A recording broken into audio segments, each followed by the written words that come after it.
That's why Mbappe is getting criticized actually, because his body language and the pressing is not quite there yet. So that's where Atletico might expose Real Madrid. Mbappe is a player that must shine in nights like the one in Wednesday, definitely. Mbappe is the player that must say, I am here, I am the key of Real Madrid, I am the franchise player of the team, and I'm going to make 3 goals. That's why Mbappe is on Real Madrid. He was called to shine in nights like Wednesday night.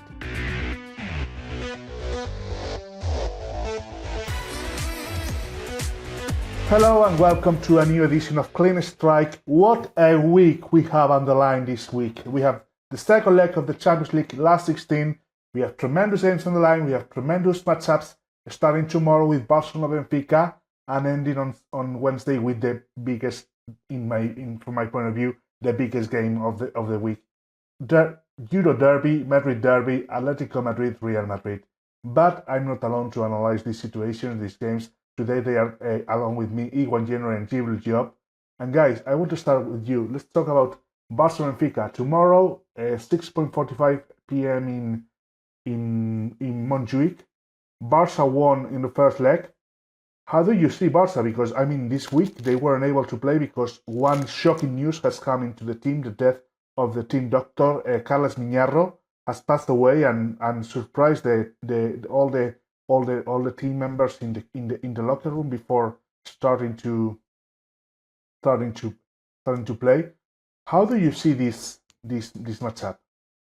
Yes, so first of all, I think we would have to start with condolences to the whole Barcelona community for this tragic loss. Obviously, this has been a devastating weekend for them, but also for Spanish football in general, because we're just one big family. So if one of us departs, it affects us all. So yeah, Barcelona will be approaching this game in a very emotional state, hoping that the fact that they're right now in mourning is not going to affect their performance against Benfica, because this is a crucial tie. If we take this all back to football, because that's what we're here for, Barcelona needs to progress in the Champions League financially, first of all. Financially, the situation doesn't allow for them to exit the competition this early. They have a 1-0 advantage that was won in weird circumstances, being one man down. It's all about keeping a clean sheet, basically. Going to the game, keeping a clean sheet. Benfica, they're going to give it all they got. Portuguese teams are very good attacking teams. Usually, it's defensively that they are a bit suspect. So I expect this match to get to generate some goals, but I expect Barcelona to go through as well. So I'd give Barcelona a solid 70-30 advantage of Benfica in this return leg. Yeah. Also, Benfica is going to go to Barcelona without 5 important players. Not only Angel Di Maria, that he was injured, but also Álvaro Carreras, that he was booked and he is not able to take part on Tuesday's games in Montjuic. But also without Alexander Ba, Thiago Gubella, and Manu Silva. Iwan, how can this affect to Benfica being without 5 of the let's say most of the most important players? Yeah, it's going to be tough, isn't it? I think the interesting thing for Barcelona is they're also missing Cabrasi, which could affect them. I mean, Ronaldo Araujo is not exactly a bad player to come in place of Cabrasi. You could have worse options. I think Benfica needed to win last week. Really, going back to Barcelona 1-0 down when they had 10 men for 70 minutes is not what Benfica needed. I think that this tie, Barcelona should be able to see it out. As you said, Djibril, they're going to be very emotional. But again, emotions in football are sometimes a good thing. You can use them to your advantage. Hopefully, it means the Barca pull together and they kind of look for a really nice collective end to the season now. To obviously commemorate the doctor. It would be really good. So yeah, I can't really see anything other than Barcelona winning this match and maybe keeping a clean sheet again. It will be tough for Benfica to get into it, as I said. But yeah, that's how I'm looking at it. I think following the first leg, it's got to be 70-30. I think Djibril's already said that, but I think it's 70-30 in Barcelona's favour. I think an early goal could cause a little bit of trouble, but yeah, I think Barcelona will have enough to go through. Yeah. I will go for more or less the same. I'll give 60-40 for Barca because I still think Benfica could have a chance if the game becomes crazy. But normally Barca is favourite to go through the quarterfinals. So also let's go to one of the biggest games on Tuesday. On Tuesday night, Liverpool Paris Saint-Germain. We saw the craziness of the first game. We saw how Liverpool resisted in Parc des Princes in Paris, and now they get one goal of advantage. But Paris Saint-Germain, they are going to say to go back, and they are going to fight until the end. How do you see the game, guys? Starting with you, Ewan. Yeah, I mean, it was the craziest game last week, wasn't it? It didn't feel like watching Liverpool at all, really. We sat back and kind of soaked up pressure and allowed that to happen. I think that maybe wasn't the game plan. I think it certainly felt maybe for the first 10 minutes that it was going to be a bit more of a basketball game, if that makes sense, back and forth, where they attack, we attack. But it soon settled into PSG basically having all of the ball and pinging shots from anywhere. There was obviously the narrative that Liverpool got a little bit lucky, and to an extent they did. I think there was an element of luck that PSG, one of them didn't go in, but again, their chances weren't like really, really high quality. There was one-on-one situation that Alisson, he's the best in the world at that. He completely cleaned it up. The rest of them were kind of not long shots, but strikes of a bit more difficult quality and stuff like that. And then obviously Liverpool hit them with the sucker punch, the Harvey Elliott goal. I think that along with going 1-0 down before half-time at the weekend, is going to really kick them up the... Excuse me, our language, you might want to bleep that. But I think that's going to really give them a kick to go, right, we cannot let that happen again. The crowd will be right up for it. I think Liverpool will win. Again, last week I was a lot more confident. I wasn't really convinced by PSG. I think that there's a lot to be said that they're a lot better now. They're a lot more of a team. They worked really hard for each other last week, which I was really impressed with. Obviously, they got a few shortcomings, and one of them clearly is finishing. They don't play the highest caliber of opponent each week in the greatest respect to the French league. I think I can say that without offending anyone too much compared to what Liverpool are playing. And I just think that Liverpool will have too much. We were able to rest a few players at the weekend. When I say that, they got 45 minutes, which is better than 90 in a high intense game. So yeah, I do think Liverpool will win this. Again though, my percentages come down slightly. I think I'm going to go 60-40 because an early goal for PSG will kind of really reset the balance, but I think Liverpool will have enough to kind of score a few goals and take the tie. Yeah, it's always a bad sign when after a game your man of the match is the goalkeeper. It's always a bad sign. Yeah, and for me, obviously, we saw what Alisson did against PSG. I am of the opinion that Liverpool right now they're suffering a dip in form, and I've noticed it since the Everton game actually, when they drew. Now, what I saw in the weekend against Southampton confirmed my doubts about Liverpool. That right now they're still getting the results, they're still getting the points, but the performance isn't quite there. I feel like there's a dip in form, and yeah, I don't want to overstate it, but yeah, that's my feeling. And watching that Liverpool game, that PSG game, that alarming possession that PSG had, 70% of possession. For me, it doesn't matter what your game plan is. You can come into a game and say your game plan is counter-attack, but allowing 70%, that's just too extreme.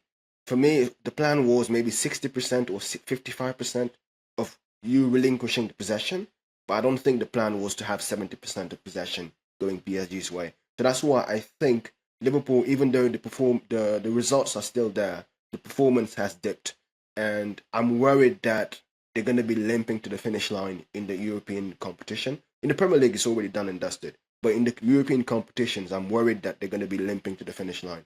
And it's going to end very badly, in my opinion. So I would say that no, just on that, the first half it was dreadful. It was really, really bad. Liverpool looked like completely devoid of ideas, and it was really quick from PSG, and Liverpool couldn't counter that. Like we just couldn't figure out what the way to go.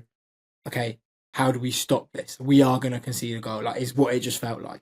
And the second half, PSG had a lot of the ball, but it was a lot slower, and I think that was testament to what Slot did at half time. He went in and said, right, we've just got to concede the ball today. we didn't want to, but we're going to have to, and we're going to have to try and hit on the counter. On the flip side to what I'm saying again, Liverpool's countering was dreadful. Couldn't hold the ball up. Diaz didn't look like he had ever kicked a football in his life. Jota looked so unfit, and Salah just had a really off night.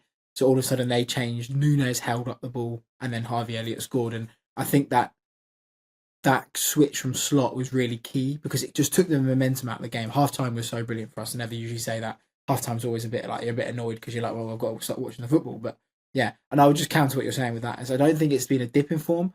We're used to Liverpool running a lot, and they're not running as much anymore. And it might just be a slight tactical tweak. That's like how. But that's what I mean by dip in performance.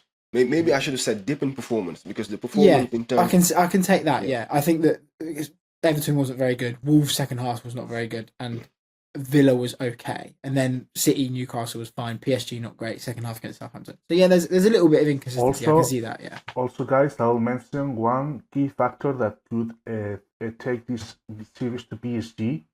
Luis Enrique playing 2-leg games. Really, we have seen Luis Enrique. Whether he can lack in any other aspects of the game, he is a very good coach when it comes to play this 2-leg series. We saw last year against Barcelona in the quarterfinals. They also lost in Paris against Barcelona, and they come back in Montjuic. Yeah. We have seen also all along the career of Luis Enrique that he has gone away through a series of 2-leg games. So I think in that sense, probably Luis Enrique has prepared something special to surprise Arne Slot and win the series. Yeah, I would agree with that. I just think that at times this Liverpool team were a great cup team. Under Klopp, they only were eliminated against teams from Madrid, and three of them or two of them were in a final, and then they reached another final. So out of the 6 campaigns under him, they were in 3 finals. So, and it's still a lot of the same players. So I just think that they've got that, like, even if the tactics aren't like as good, I think that the players might just carry them over the line. I think that PSG's time will come. They've got an unbelievable set of players. That front four is just frightening. Like that, once Barcola matures a bit, once Due matures a bit, and Kvaratskhelia really finds his feet, PSG are going to be like probably the best team in Europe. They can be unbelievable. Yeah. I just think it might be like a step too soon for them. Yeah. I'm just going to give my percentage because I didn't. Yeah, of course. For me, I'm going to actually give the advantage to PSG. Ooh. For me, it's 55-45. Because what I saw from PSG in the weekend, like they thoroughly beat Rennes. Rennes, who's one of the best teams like historically in Ligue 1, even though they're not having a great season. So that's my prediction. My feeling is that Liverpool can't do the quadruple. Is it can't anymore? Treble. Oh, treble. The treble with the League Cup final coming up. Yeah. For me, they just spread too thin right now. So yeah, they're going to exit early the competition, in my opinion. If it's not this round, it's going to be the next round. So sorry, Liverpool fans. No, that's fine. Anyway, percentages. Come on, I want to see your. How do you see? You just did 55-45, and I did 60-40. I think. I go for 50-50. Yeah, it is a tough one to call. Yeah. Also, then we have on Tuesday another 2 games. They are more or less well taken. In San Siro we have Inter Feyenoord. Inter won 2-0 against Feyenoord in Netherlands. So I think no one doubt that Inter will go to the quarterfinals because also it's a team that knows how to place this kind of series, and also in Simone Inzaghi has known this very well. Yeah, I've not got much else to add to that. Going away to Italy down is like the last thing you ever want to do. Italians are just so good at defending, and the crowd are just like so willing for them to defend that it's like, I'm just like, well, it's game over before it even started. I mean, this is when I look incredibly stupid and Feyenoord pull out, come back of all comeback. But yeah, I think that's done. I think I'm probably going to go 90-10 to Inter in that tie. Yeah, the worst. Well, I'm going to keep this short as well. The worst thing in football is going to a return leg with a goal deficit against Inter Milan or Atletico. That's the worst thing in football. Inter Milan, Atletico, and add to that maybe a Burnley that is coached by Sean Dyche. Back in the day. The Premier League fans will know what I'm talking about. But that's for me. Those are the worst scenarios, and that's why I think Inter will go through. I'm going to give them a 95% advantage over 95% percentage to go through.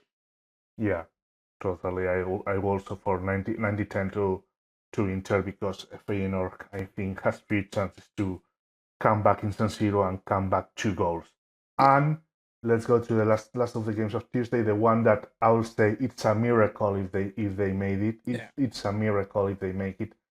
Leverkusen Bayern Munich. We knew a few moments ago that Florian Wirtz is out for many weeks due to a ankle injury. I think that even if with Wirtz, situation was very difficult for Bayer Leverkusen to come back against Bayern Munich. I think it's even more complicated now, even impossible to come back now.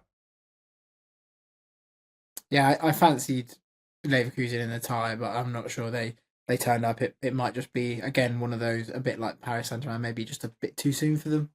I think they'll be an incredible team. I really hope Xavi Alonso gives it a couple of more years and tries to kind of really stamp a bit of authority on the team and Europe and Germany. It would be nice to see if they can challenge Bayern a little bit closely next year. Again, a bit of a weird weekend where they lost, Bayern lost, Dortmund lost. Yeah. 4 of the top 5 in Germany lost, wasn't it, or something like that? Yeah, it was. I mean, it was a crazy match day in Bundesliga because all of there were no home victories. Yeah. In all the match days, so it was crazy. Amazing. I think it's the first time in the history of Bundesliga we see this. Yeah. So but yeah, it was a crazy weekend in Germany, and I just think that Bayer Leverkusen just hit a wall at the wrong time, unfortunately. And yeah, I might 95-5 for Bayern Munich because there's always that small chance, isn't there, that Leverkusen might be able to come back, but I can't see it. Yeah. If you asked me prior to Saturday, I would tell you there's no chance Leverkusen topples Bayern, makes up this 3-0 deficit. There's no way. But after what happened against Bochum, even though Bayern were playing with a man down, for me it just confirmed all the doubts I had about Bayern Munich's defense. And for me, anything can happen. Anything can happen because it's Leverkusen at home, the Bayern Arena. We know how it is when it gets going. So for me, Bayern, I mean, I have doubts about them. They look right, but also something looks wrong. I don't know how to explain it. It's just, that's why people are having, there's a lot of skepticism right now about Kompany's ability to really last the distance with Bayern, even though he's having a very promising first season. His tactical knowledge is being tested in some key games, and he's getting exposed at times. So for me, I wouldn't say that it's like it's absolute certainty that Bayern go through because Bayern are the specialists of self-destruction this season, especially in those key games. So yeah, for me, it's going to be more of a 70-30 advantage for Bayern. But yeah, I don't discount it. And obviously, Leverkusen losing Florian Wirtz, who's undoubtedly their best player, is a big blow. But I find that usually when these teams suffer these shocks, there's a sort of rallying force that brings them together, and there's this surge to actually overachieve without their key player. So yeah, don't discount Bayer Leverkusen. We've seen crazier things happen in the Champions League. So, I think I would definitely agree with you if it wasn't the same nation. Do you know what I mean? I think that it's European football, but it becomes Bundesliga football, I think that Bayern will have too much. I completely agree that like if say Leverkusen will go into, I don't know, I can't, like if they were going to a PSG, maybe I'd go, oh, Leverkusen might be able to, or like if a PSG were coming to them, I'd go, oh, maybe European football is going to be fast. PSG have got to be like on the alert. But I just think going to a team from the same nation is going to be really difficult. But yeah, every point you made. But defensively, Bayern is just too suspect. And really, on defense, Bayern, we are seeing that has a lot of doubts and questions.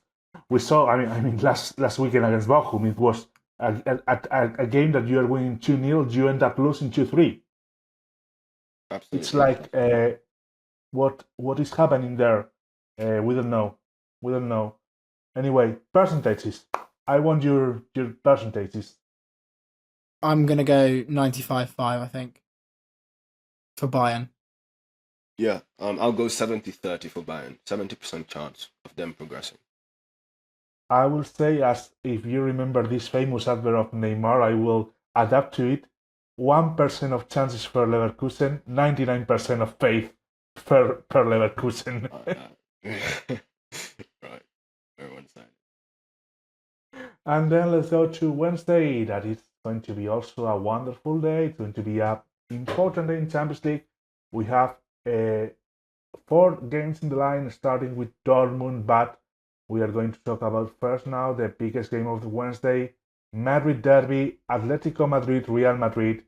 We have now a match official confirmed. It's Timo Marciniak, the referee, the one who called the World Cup final in 2022, the one who called the semifinals against Real Madrid Bayern Munich in 2024. Experimental referee for a top game. How do you see the game, guys? Because we saw on the first leg that Real Madrid has still some things to improve, but Atletico Madrid can. It's a bit of it's a bit of unpredictable, because for sure they made a very good game on the first leg, but on the second leg, but on Sunday yesterday they collapsed against Getafe. Yeah, I mean, Atletico, what happened? I don't understand what happened there. Angel Correa made it. He went to argue with the referee and he got a red card, deservedly. And they just collapsed. Usually, Atletico does it the other way around. They're the team that catches you in the last minutes of the game to win or to draw. It was the opposite. I think their heads were turned. They were basically focused on the Champions League, where I think it should have been the opposite. They should focus on the Liga, because for me, they have a real chance of winning it. I don't think they have a real chance of winning the Champions League, if I'm honest. So for me, their attention should be focused more on La Liga and the title race over there. And they dropped a game they shouldn't have dropped.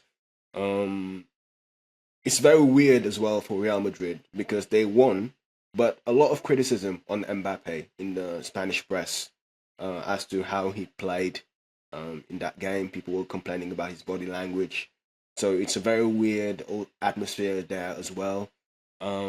Bellingham is back, but he didn't look very fresh when he came back. I didn't think he had a great game in the weekend. Rudiger, I think he's not going to be playing against Atletico. Courtois wasn't available in the weekend. Apparently he had some muscular issues. I'm not sure he's going to play against Atletico.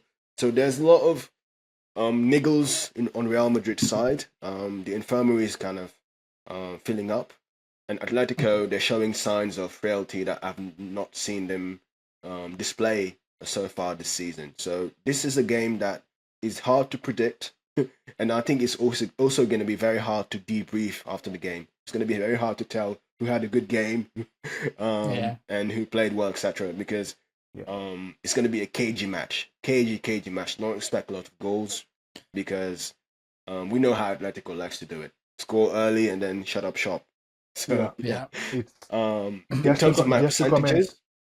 Just to comment a couple of news, Djibril, we have just seen that Rudiger and Courtois, they have just come back with the rest of Real Madrid to just 48 hours before of the derby. So I think they are going to be fit for the game. The more the merrier. If you have the stars, it's even better. So my percentages, I'm gonna give it just as I did last week, 50-50. For me, it's very hard to call. It just one sketchy VAR decision and the whole tie breaks loose. So yeah, very hard to call. Yeah, I think everything Djibril said there is kind of spot on, isn't it? I think it was quite a cagey game last week. I watched it and it was never really.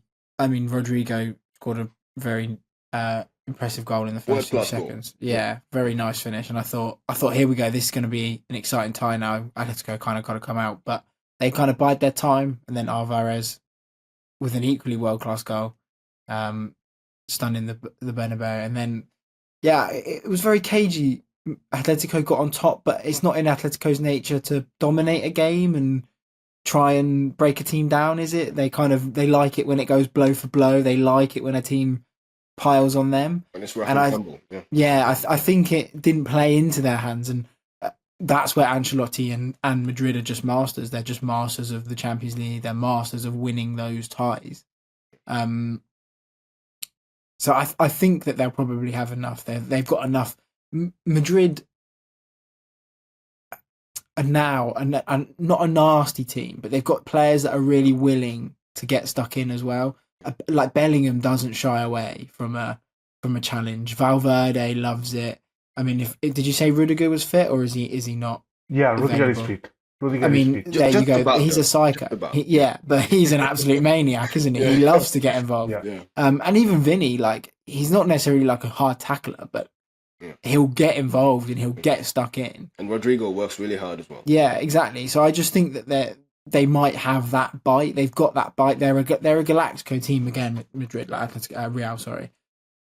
But they've got bite. They've got like desire now. And that's why Mbappe is getting criticized, actually, because his body language and the pressing is not quite there yet. So that's where Atletico might expose Real Madrid. Because when you have one player who doesn't press, it's just problematic for the whole team. Yeah. So Mbappe is a player that must shine in nights like the one in Wednesday, definitely. Yeah, Mbappe is the player that must say, I am here, I am the key of Real Madrid, I am the franchise player of the team, and I'm going to make 3 goals, as he did on the playoff round against Manchester City. That's why Mbappe is on Real Madrid. He was called to shine in nights like Wednesday night. Yeah. And not score against Alaves. That's not what they bought him for. yeah. I'm sorry. I mean, the goals against Alaves, Girona, or whatever teams, they are very, very good. But Mbappe has a status. His status is franchise players. Yeah. And he needs to shine in the night on Bernabeu. Yeah, I agree. On the big nights. I'll go 51-49 Real. I think that they might just edge it, but again, if it becomes a proper little scrap, then I think Atletico could come out on top. It's at home as well. Madrid know if they don't concede, or if they concede, they only need to score 1, which they're more than capable of. Real know that if they score 1, they're probably through. So yeah, just for that, I go 51-49. Yeah, I will go with 55-45 for Real Madrid, as I said last week. But really, Real Madrid must focus from the first minute on the game, because especially when you're playing in Metropolitano, it can happen anything. So they must be focused since the beginning of the game. Yeah, absolutely. Also, on Wednesday we have Lille Dortmund. It was 1-1 in the first leg. Very tight the series. How do you see it? I think Dortmund could have a chance, but the thing is that after last weekend's defeat in Bundesliga, it could be a bit more complicated. How do you see it, guys? Yeah, so Lille won in the weekend, which is different from Dortmund, who obviously lost. I think my prediction was that Lille was going to go through because Dortmund is just not good enough this year, and that is more and more evident as weeks pass on in the Bundesliga, that Dortmund this season is just a mid-table club basically who happened to play in the Champions League, just like Chelsea did a couple of years ago. I think Dortmund, and this is maybe a comment that they're not going to want to hear, they'd rather be in the Europa League right now than in the Champions League, because if they won the Europa League this season, they would qualify for the Champions League. Whereas right now they're in the Champions League and they have no real chance of winning it, but they're still stuck in the Champions League, and they can't qualify for the next season's Champions League through the Bundesliga because they're in mid-table. So that's why I'm saying right now they'd rather be playing in the Europa League than actually in the Champions League.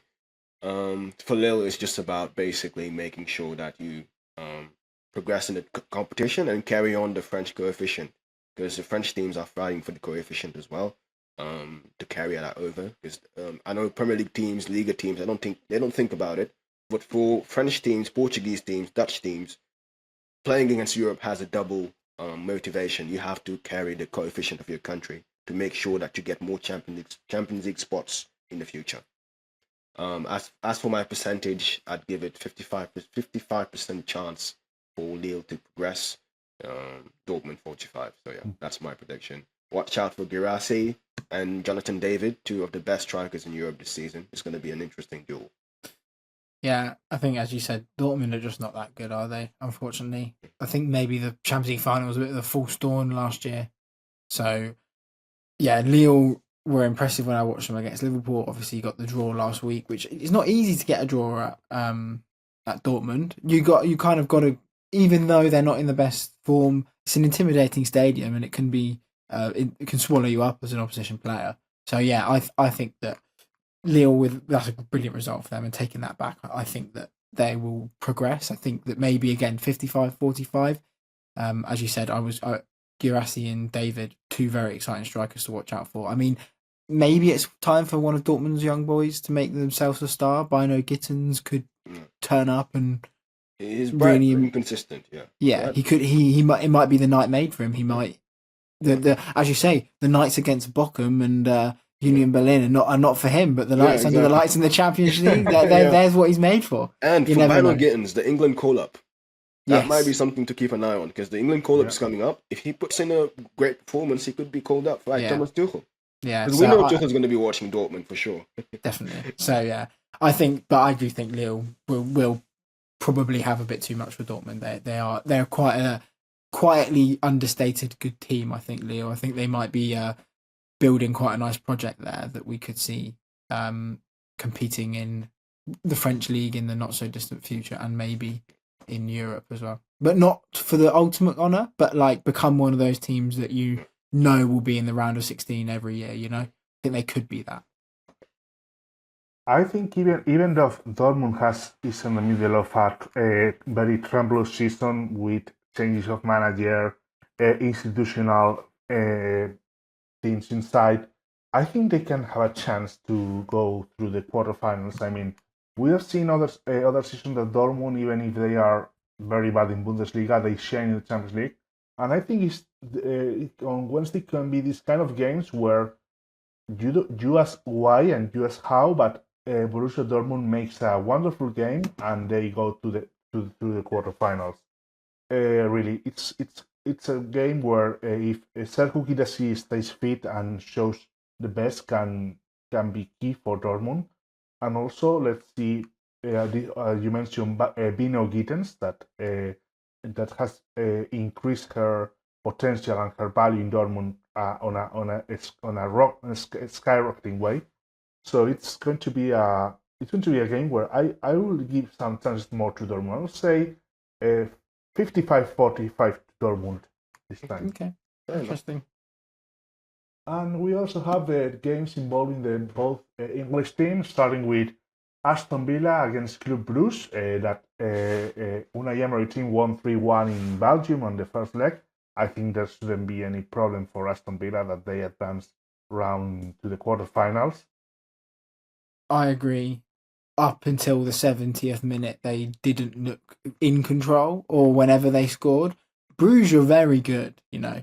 As you said, I think the increasing quality of the Belgian league and maybe having to rely on scout networks, having to rely on bringing in players that you know will probably move on in a year or two is maybe the way forward for them. But they were really impressive. I think that they had the better of Villa, and then they let in the own goal, and then the penalty, the guy just lost his head, didn't he? And he just threw in a challenge in the box, which was really stupid.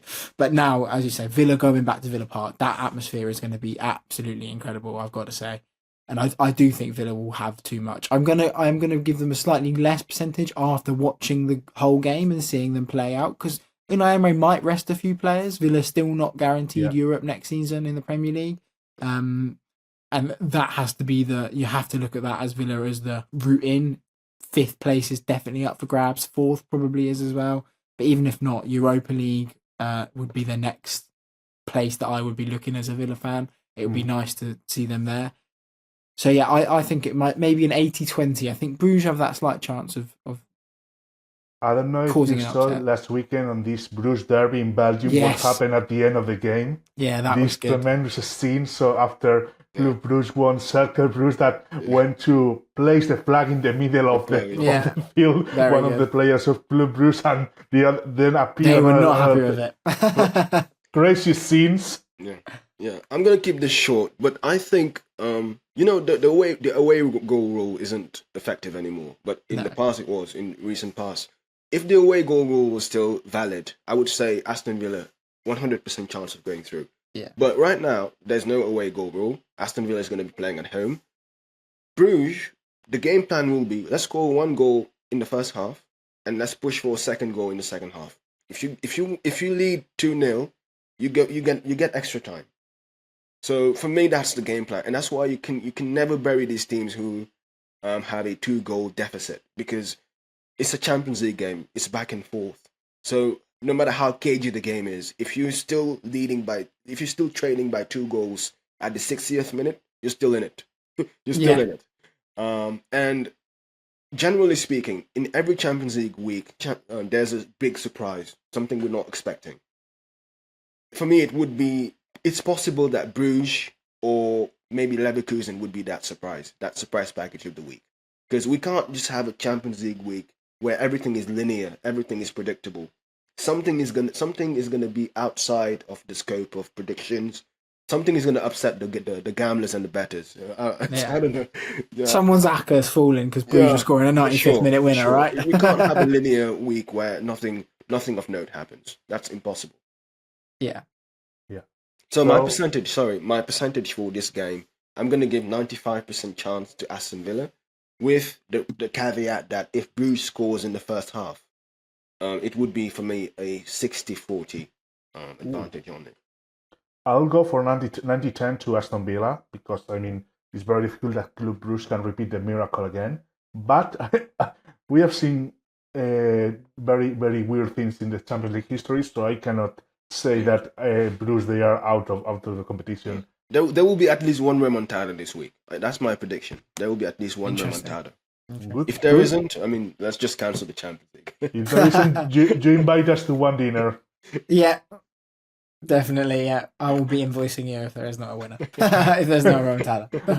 Okay, and the last game, I think there is 100-0 fall percentage. Yeah. Arsenal PSV 1-7 on the first leg.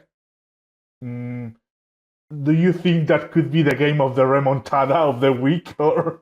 If it is, then there needs to be serious inquiries at Arsenal. Right? They're 7-1 up. They should absolutely dominate. If it is, I think everyone in Arsenal should resign. Yeah, everyone. I agree. I think the interesting thing about this game is, will Mikel Arteta just field out youngsters in like a B team full of reserves? That would be a very dangerous thing to do, in my opinion. I think as well.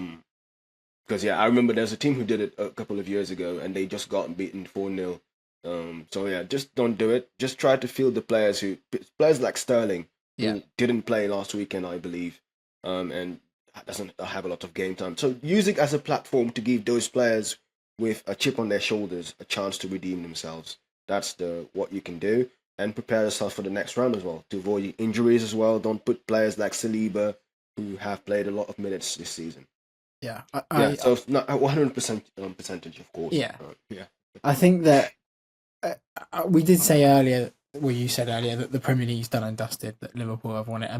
It isn't, obviously, but it feels that way. Kind of is, yeah. And Arsenal have now not won for 3 Premier League games, which is quite big in the scheme of things. They've got Chelsea at the weekend.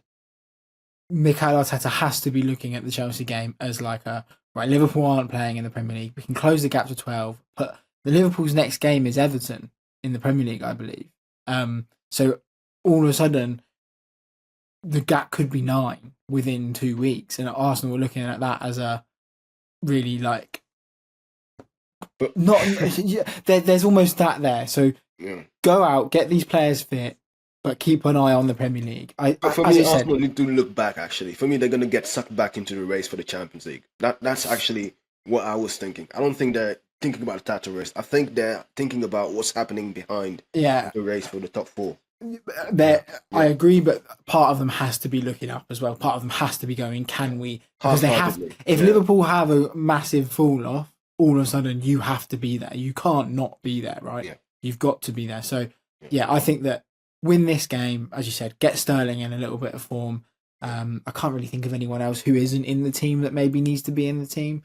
But get Sterling in a bit of form. Maybe avoid an injury to Gabriel and Saliba. Give them 45 each. Keep them fresh. But 100%. If Arsenal don't win this, win the tie, definitely. if they don't win the game, I'll be It's not, surprised. yeah. PSV are like in the worst form of what you will see. They were 8 points clear in the Eredivisie, and now they're second. Yeah. And they've all of a sudden they beat Juve, and then they fell off the face of the earth against Arsenal. So Arsenal have to be looking at this as like we will win this game, we will win the tie, get people in form. Let's get this. Let's try and make some ground up in the Premier League. Yeah, definitely. I will go with 100% Arsenal because they are pound by pound they are much better than PSV, and I think even if they play with a couple of youngsters, the difference shouldn't be so small that they could put in danger the series. So anyway, 100% Arsenal, 0 PSV. So we have arrived to the end of this Clean Strike edition. Thank you so much, Ewan, Djibril, guys, for joining me and joining the audience.